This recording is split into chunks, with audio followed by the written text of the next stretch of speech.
Well, hi everyone, Patricia Warby here, and today I want to talk to you about my latest project, my latest book, which I've just uploaded. Very excited about that, The Mystery of Number. And I want to talk to you why I've actually created a book that may seem a little outside my own field, but in fact, that's not true. I studied science at university, but I've always been very interested in the natural world, in natural sciences, in mathematics and the mathematics underlying nature. And I felt it was time to write a book for the non-mathematician, for people maybe like you who didn't get on with maths at school or maybe found it boring, which is such a shame because it's just not taught in the way it needs to be. You're not shown the meaning of number, that numbers are not just counting, they're not just a quantity, they have a quality too. And the quality actually teaches us more, I think, than simple counting. It shows us the relationships between things. And that's really what number is about. It's the language of the universe, which enables the universe to grow and expand. And I'm going to be sharing my screen to show you some examples because I want you to understand that this is a book for non-geeks, for people who are not particularly mathematically proficient. I wanted to make it very visual, so I've taken a lot of time over the graphics because I learn visually, and so do many people. I can see things much better if I can actually see them playing out. So that's what I've done. I'm going to start by sharing my screen, and I'm going to go to my pictures. Here they are. I'm going to start with something which is maybe familiar to some of you, which is called the Fibonacci sequence. All right. Fibonacci was a 16th century mathematician, scientist, and he discovered this natural sequence which exists in nature, exists everywhere, and it starts very simply with 0 and 1. In his time, it actually started with 1 because 0 wasn't considered, it wasn't even kind of thought of as a thing. But we now consider, we start with 0 and 1. And to create the sequence, it's so simple. You just add the last two digits together. So here, 0 and 1 is 1. So the next digit is 1. 1 and 1 is 2. So that's the next digit. 1 and 2 is 3. 2 and 3, 5. 3 and 5, 8, and so on, and so on, and so on. And you may think, well, why is that significant? Well, maybe I need to show you what happens if you then plot that instead of in one dimension as a line of numbers, if you do it in two dimensions as a series of shapes, squares of the same dimensions. So if we have a square that's 1 in dimension, 1 unit, and then we add that to get to 1 to create a square of 2 units, and then we add the 1 and the 2 to create a square of 3 units, and so on. And you start to see this pattern developing with these numbers, which look maybe like a very significant shape if we actually draw a curve from one corner to the next corner and round and so on. It's an expanding spiral, and this is the Fibonacci spiral, which is something you probably have become aware of in nature. If you haven't, that's not your fault. It's probably down to the education you had. Like me, you were probably never shown. I learned most of this after school. I encountered it years ago when I was a designer, and the Fibonacci ratio, as it's also sometimes called, or the golden mean, is a very beautiful and stable pattern because it enables spirals to develop without collapsing in on themselves or interfering, and so it's the basis of flowers, broccoli here, we've got a fern unfolding here as well, snail shell, This is a pine cone. This is a storm seen from above.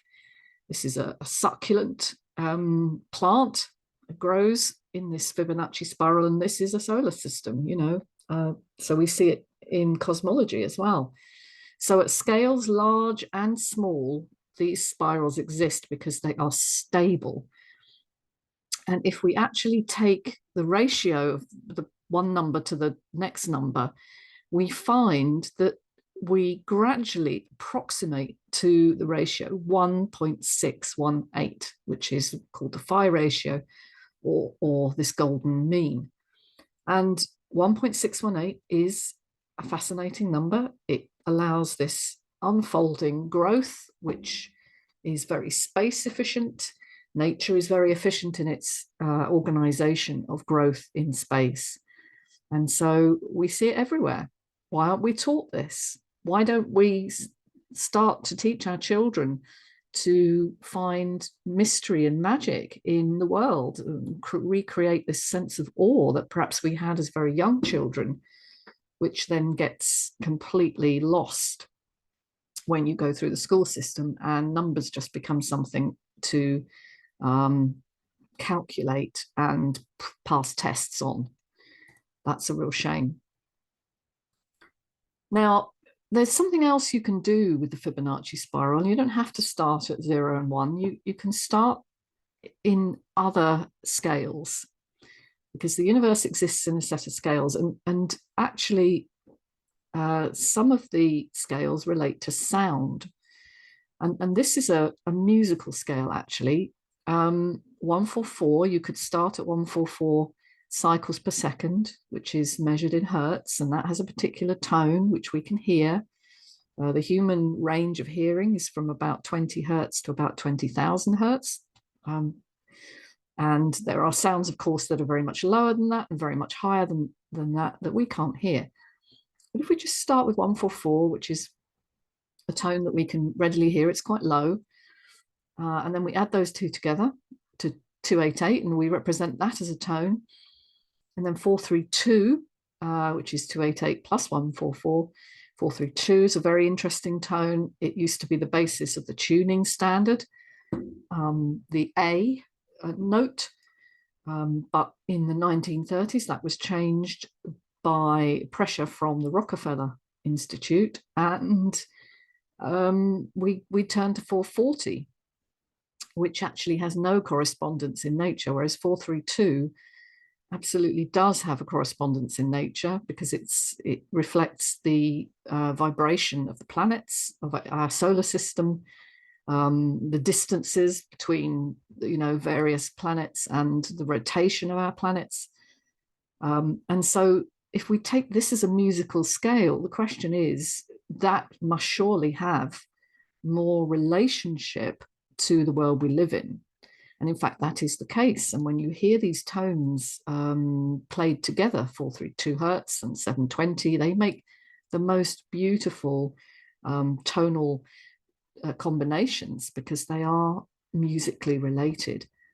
So this spiral that we see here is a concept which we can see visually, but we can also hear. And in fact, you could say that geometry is the sound that we see. Geometry relates to the way things are organized, but it can be in sound as well as in visual drawing. So why were we never taught that? Interesting. And here we've got some images which further illustrate that sound can have a pattern. And these are called cymatics.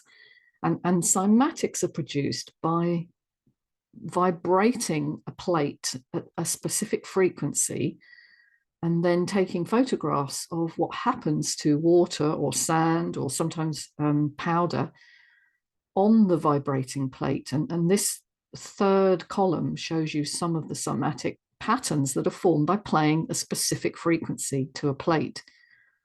And they're very beautiful, and they have a symmetry, and they clearly have a ratio. Something is patterning here. And what's interesting is the middle column is actually the corresponding pattern formed by our very own DNA. You know, the genetic code that lies at the heart of our cells and creates the proteins that make us function. Most people think of DNA as the double helix, and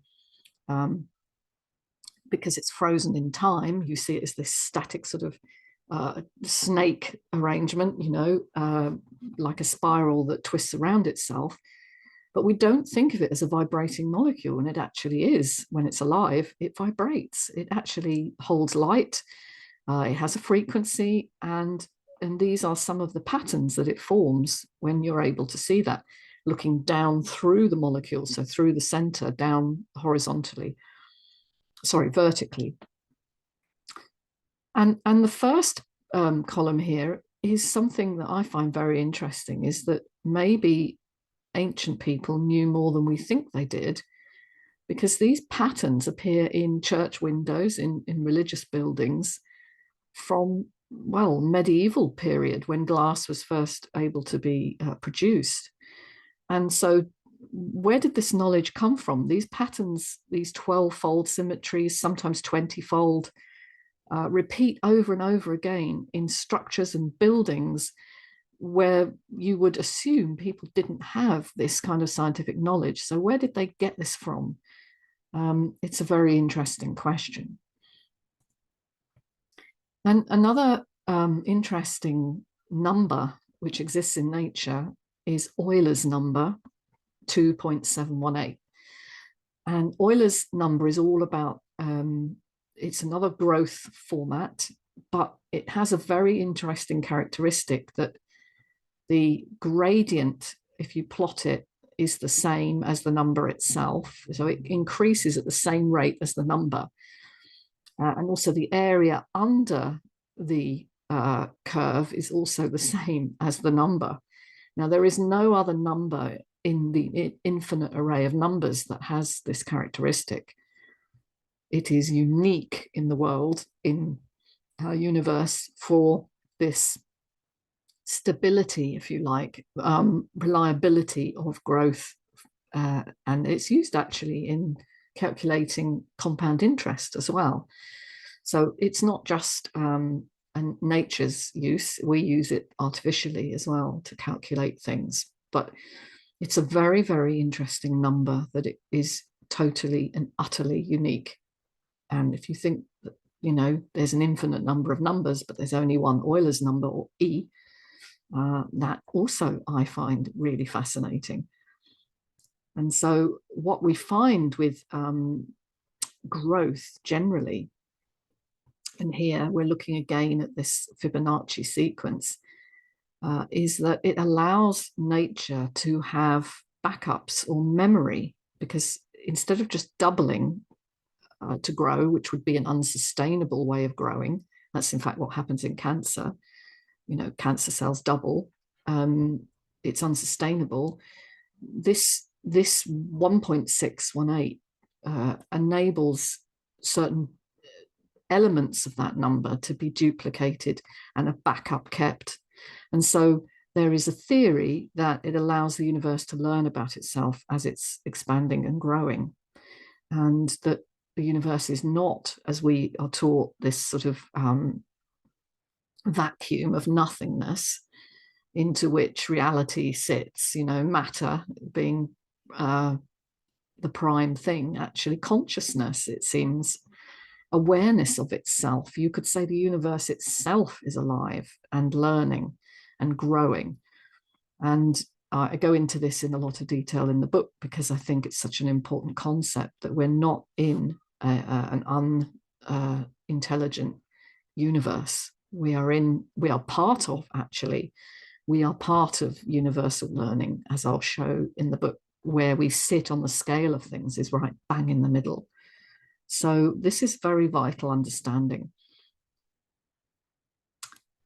And here's another picture of DNA, perhaps a little bit more familiar to you, looking at the double spiral, the double helix itself, but looking at the ratio of one loop to another, you'll actually see it's 0.618.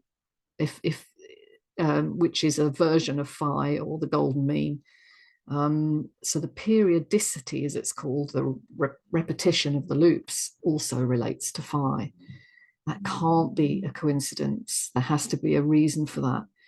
And I go into a little bit of detail why that might be.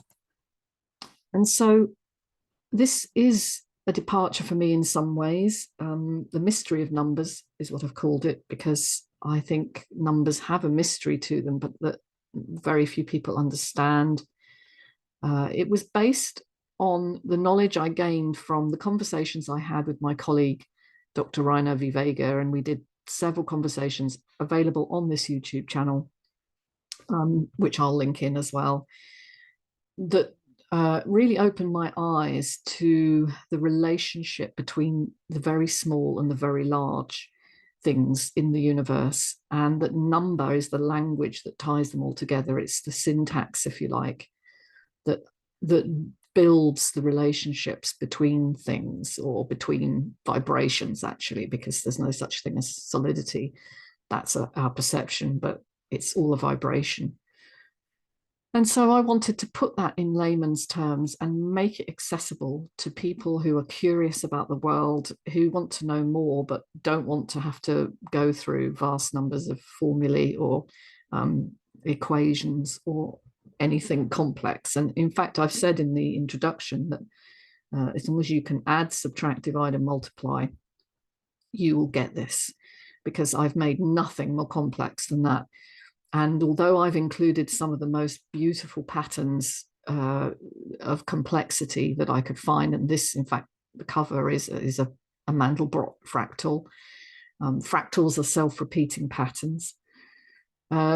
It's actually not difficult to understand if you can see it visually. And I think that's why I've spent such a lot of time gathering the images for this book.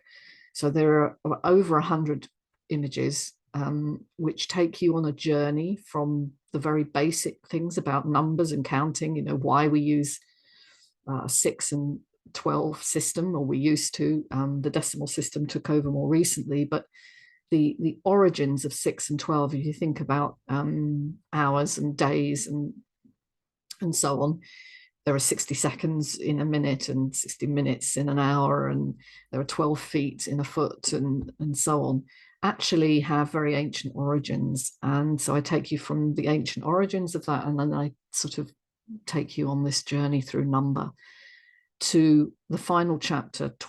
I'll do a separate video on that one, about the interscalar nature of the world we live in, and how we sit in the middle and therefore can communicate with both scales, the very small, the quantum world, and the very large, the kind of cosmological. So this book is a labor of love. It took me 3 months to write, but very much longer than that to research. And I'm very proud of it. And I find that so far the response has been great. So if you're interested, I'll put the link in to my Amazon page, and you're very welcome to sign up and buy the book. Thank you so much for listening. Take care. Bye for now.